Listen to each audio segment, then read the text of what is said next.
Hi guys, ನನ್ನ ಮುದ್ದು ಪುಟ್ಟು ಕುಟುಂಬಕ್ಕೆ ಸ್ವಾಗತ. ಇವತ್ತಿನ ಸ್ಪೆಷಲ್ ವಿಡಿಯೋ ಬಂದು 3D ಬಟರ್ಫ್ಲೈ ಮಾಡೋದು ಹೇಗೆ ಅಂತ ತೋರಿಸ್ಕೊಡ್ತಾ ಇದ್ದೀನಿ. 3D ಬಟರ್ಫ್ಲೈ ಮಾಡೋದಕ್ಕೆ ಬೇಕಾಗಿರೋಂಥ ಮೆಟೀರಿಯಲ್ಸ್ ನೋಡೋಣ.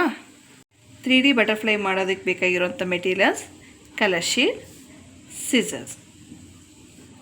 ಸೊ ಇವಾಗ 3D ಬಟರ್ಫ್ಲೈ ಹೇಗೆ ಮಾಡೋದು ಅಂತ ನೋಡೋಣ.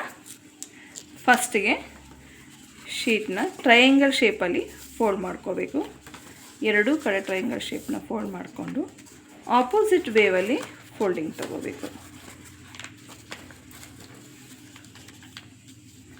ಸೊ ಇದು ಆಪೋಸಿಟ್ ವೇವ್ ಫೋಲ್ಡಿಂಗ್ ತಗೊಂಡು ಮತ್ತೆ ಇದನ್ನು ಟ್ರಯಾಂಗಲ್ ಶೇಪ್ಗೆ ಫೋಲ್ಡ್ ಮಾಡ್ಕೋಬೇಕು.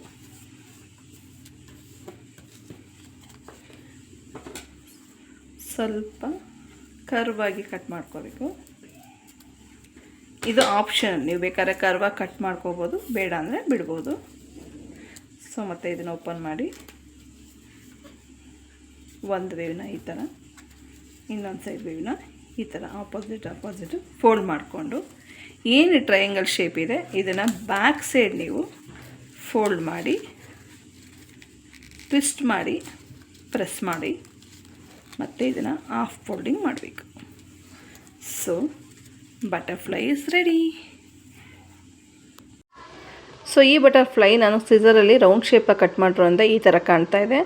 ಇದು ಯಾವುದೇ ಥರ ಕಟ್ಟಿಂಗ್ ಇಲ್ಲದೆ ಇರೋದ್ರಿಂದ ನಮಗೆ ಈ ಶೇಪು ಟ್ರಯಾಂಗಲ್ ಟೈಪಲ್ಲಿ ನೀಟಾಗಿ ಕಾಣ್ತಾ ಇದೆ. ಸೊ ಎರಡೂ ಥರನೂ ನಾನು ಮಾಡಿ ತೋರಿಸಿದೆ, ಒಂದು ಕಟ್ಟಿಂಗ್, ಇನ್ನೊಂದು ಕಟ್ಟಿಂಗ್ ಇಲ್ಲದೆ ಇರೋದು.